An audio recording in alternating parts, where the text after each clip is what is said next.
ओम श्री गणेशाय नमः। श्री आशुतोषाय नमः। श्री हरिवंश पुराण विष्णु पर्व अध्याय 33-34। बलराम और श्री कृष्ण का गुरु संदीपनी के यहाँ जाकर विद्या पढ़ना और गुरु दक्षिणा में उनके मरे हुए पुत्र को उन्हें देकर मथुरापुरी को लौट आना। वैशंपायन जी कहते हैं, जन्मेजय, बलवान श्री कृष्ण वहाँ रोहिणी कुमार बलराम जी के साथ यादवों से भरी हुई उस मथुरापुरी में सुखपूर्वक रहने लगे। उनके शरीर को युवावस्था प्राप्त हुई। वे वीर श्री कृष्ण राजश्री से प्रकाशित होते हुए रतन राशि में आभूषणों से विभूषित मथुरापुरी में विचरण करने लगे।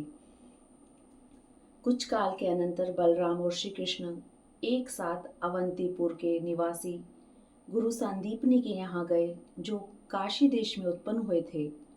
वे दोनों भाई वहाँ धनुर्वेद की शिक्षा ग्रहण करने के लिए गए थे। अपना गोत्र बताकर गुरुकुल के आचार्य से अपने को अलंकृत करके दोनों ही स्वाध्याय करने लगे। बलराम और श्री कृष्ण दोनों गुरु की सेवा में तत्पर रहते थे। अहंकार तो उन्हें छू भी नहीं सकता था। काशी देशीय गुरु ने उन दोनों को शिष्य रूप से ग्रहण किया और उन्हें विशुद्ध विद्याएं प्रदान की। वे दोनों वीर श्रुतिधर से किसी भी बात को एक बार सुन लेने मात्र से ही ग्रहण कर लेते थे। अतः उन्होंने यथावत रूप से विद्याओं को प्राप्त किया। 64 दिन रात में ही 6 अंगों सहित संपूर्ण वेद का अध्ययन कर लिया। गुरुजी ने उन्हें थोड़े ही समय में दीक्षा, संग्रह, सिद्धि और प्रयोग, इन 4 यादों से पादों से युक्त धनुर्वेद की तथा रहस्य सहित शस्त्र समूहों की शिक्षा दे दी। उनकी अत्यंत अलौकिक बुद्धि का विचार करके गुरु ने यही माना कि इन दोनों वीरों के रूप में मेरे यहाँ साक्षात चंद्रदेव और सूर्यदेव पधारे हैं। उन्होंने पर्व के अवसरों पर उन दोनों महात्माओं को अर्चा विग्रह में प्रतिष्ठित महान देवता साक्षात भगवान विष्णु की आराधना करते हुए भी देखा था।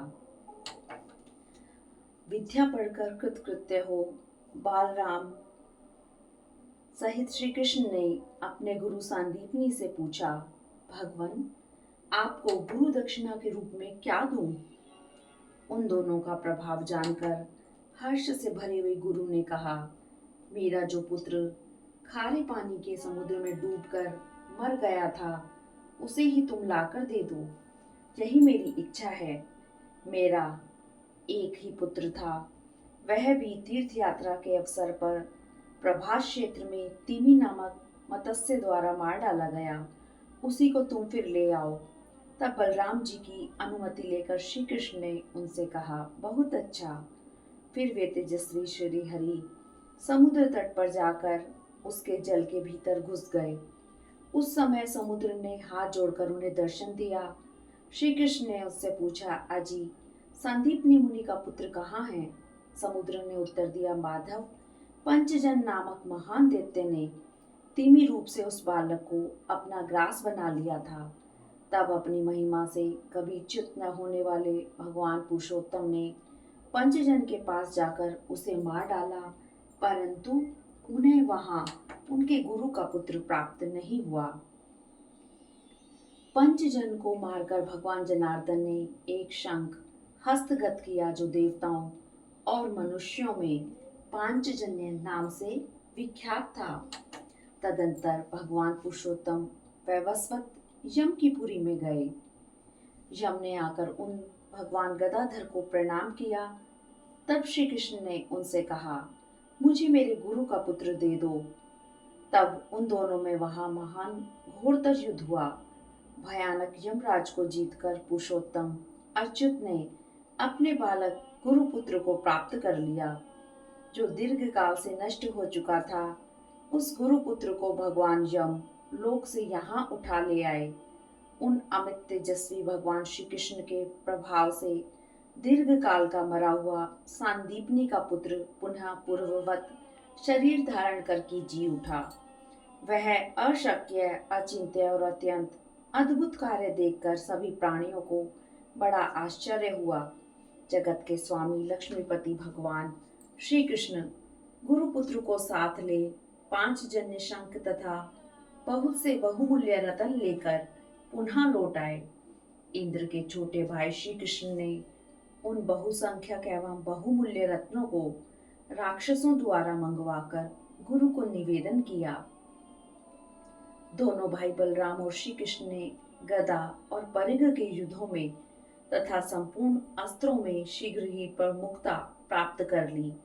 वे समस्त संसार के धनुर्धरों में श्रेष्ठ माने जाने लगे।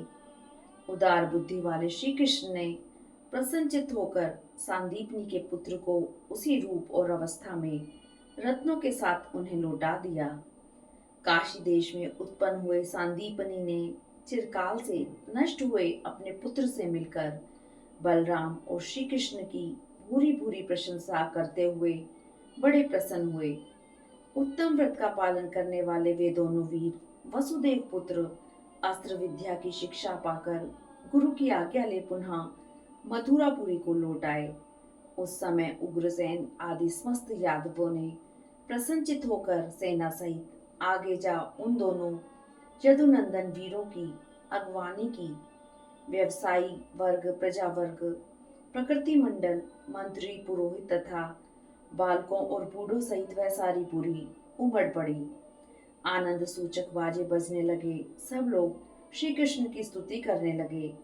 मथुरापुरी की गलियां और सड़कें ध्वजा पताकाओं से अलंकृत हो सब ओर से सुशोभित होने लगी। गोविंद के आगमन से इंद्र उत्सव के समान सारे नगर में अंतपुर में अत्यंत हर्ष एवं आनंद छा गया। उसकी शोभा बढ़ गई। राजमार्गों पर बहुतेरे गायक आनंदित होकर गीत गाने लगे। उस समय यादवों को प्रिय लगने वाली यह गाथा वहां सब ओर कहीं सुनी जाने लगी। नागरिकों, विश्व विख्यात वीर श्री कृष्ण और बलराम दोनों भाई मथुरा में आ पहुंचे हैं। अब तुम सब लोग निर्भय हो अपने नगर में बंधु बांधवों के साथ क्रीड़ा करो। गोविंद के मथुरा में उपस्थित होने पर वहां ना तो कोई दीन था, न मलिन था और न चेतना से शून्य ही था। पक्षी मीठी बोली बोलते थे, गाय बैल घोड़े हाथी हष्ट पुष्ट रहते थे और पुरुषों तथा स्त्रियों के सभी समुदाय मन में सुख का अनुभव करते थे। शीतल सुखद हवा चलती थी, 10 दिशाओं में धूल नहीं उड़ती थी और सभी मंदिरों में हर्षपूर्वक देवता निवास करते थे। भगवान श्री कृष्ण के मथुरापुरी को लौट आने पर वहां सारे चिन्ह वैसे ही दिखाई देने लगे जो सतयुग के समय पहले जगत में प्रकट होते थे। तदंतर मंगलमयी पुण्य वेला में शत्रुमर्दन भगवान गोविंद ने घोड़े जुते हुए रथ पर बैठकर मथुरापुरी में प्रवेश किया। रमणीय मथुरापुरी में प्रवेश करते समय समस्त यादव उन शत्रु दमन उपेंद्र श्री कृष्ण के पीछे पीछे उसी प्रकार चल पड़े जैसे देवता देवेंद्र का अनुसरण करते हैं। तदंतर यदुकुल को आनंदित करने वाले वे दोनों बंधु वसुदेव के भवन में प्रविष्ट हुए। उस समय उनके मुख पर हर्षोल्लास छा रहा था और वे मेरु पर्वत पर जाने वाले चंद्रमा और सूर्य के समान प्रतीत होते थे। वे महान तेज से संपन्न तथा देवीश्वरों के समान मनोहर रूपधारी श्री कृष्ण बलराम आयुधों को अपने घर में रखकर उस पुरी में स्वेच्छा अनुसार विचरने लगे।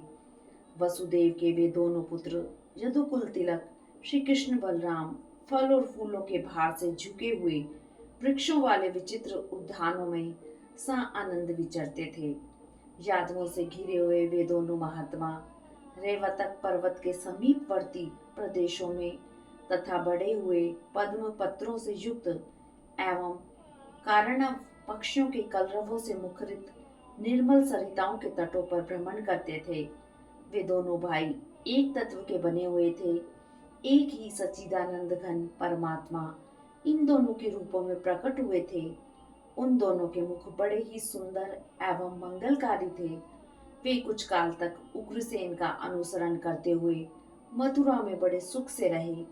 इस प्रकार श्री महाभारत के खिल भाग हरिवंश के अंतर्गत विष्णु पर्व में श्री बलराम और श्री कृष्ण का मथुरा में प्रत्यागमन विषयक 33वां अध्याय पूरा हुआ। 34वां अध्याय जरासंध का अपनी विशाल सेना के द्वारा आकर मथुरापुरी को घेरा डालना। वैशंपायन कहते हैं, जन्मेजय बलराम सहित श्री कृष्ण यादवों से भरी हुई मथुरापुरी में सुखपूर्वक रहने लगे। उनके श्री अंगों को युवावस्था प्राप्त हुई थी।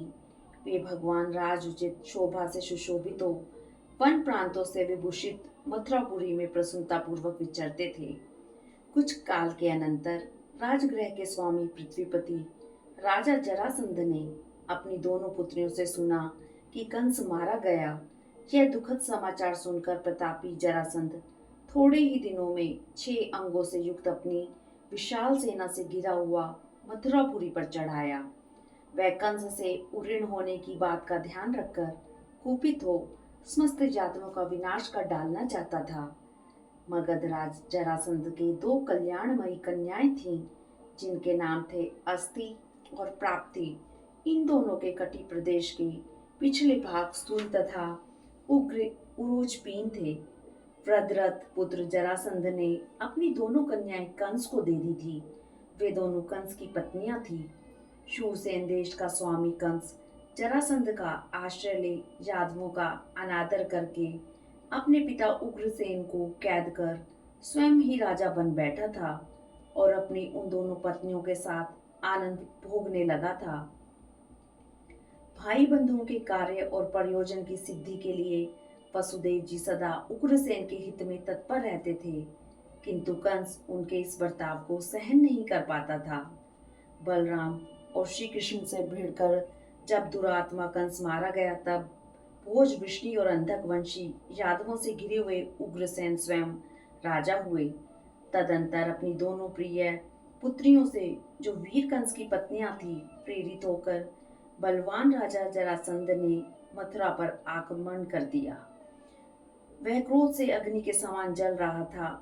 उसने सब प्रकार से पूरा उद्योग करके चढ़ाई की थी। जरासंध के प्रताप से नतमस्तक हुए जो राजा थे तथा जो उसके मित्र भाई बंधु मिलने जुलने वाले और सुहृद थे, उन सब ने अपनी सारी सेनाओं के साथ जरासंध का ही अनुसरण किया। वे महाधनुर्धर तथा महापराक्रमी नरेशगण जरासंध का ही प्रिय जाने वाले थे। उनके नाम इस प्रकार हैं: करुष देश का राजा दंत वक्त्र, पराक्रमी चैदीराज शिशुपाल, कलिंग देश का राजा श्रुतायु, बलवानों में श्रेष्ठ पौंड्रक वासुदेव, सांकृति केशिक राजा भीष्मक तथा धनुर्धारियों में श्रेष्ठ भीष्मक पुत्र रुक्मी, जो महासमर में श्री कृष्ण और अर्जुन के साथ लड़ने का हौसला रखता था। वेणुधारी सुतरवा कृत अंशुमान, बलवान अंगराज, वंग नरेश, कौशल नरेश, काशीराज, दशाण देश के अधिपति, पराक्रमी सुखेश्वर, विदेहराज, मद्रराज, त्रिगर्त देश का शासक सुशर्मा, पराक्रमी शालवराज, महाबली दरद, यवनों का राजा पराक्रमी भगदत्त, सोवीर देश का राजा शैव्य, बलवानों में श्रेष्ठ पांड्य, गांधार राज सुबल, महाबली नग्नजित, काश्मीर राज गोनर्द, दरद देश के अधिपति धृतराष्ट्र के महाबली पुत्र दुर्योधन आदि, ये तथा और भी बलवान महारथी राजा श्री कृष्ण से द्वेष रखते हुए जरासंध के साथ आए थे।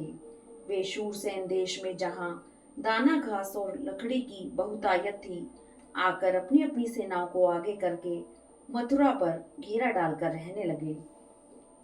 इस प्रकार श्री महाभारत के खिलभाग हरिवंश के अंतर्गत विष्णु पर्व में जरासंध की सेना द्वारा मथुरा पर घेरा विषयक 34वां अध्याय पूरा हुआ। हरिओम तत्सत। हरिओम तत्सत।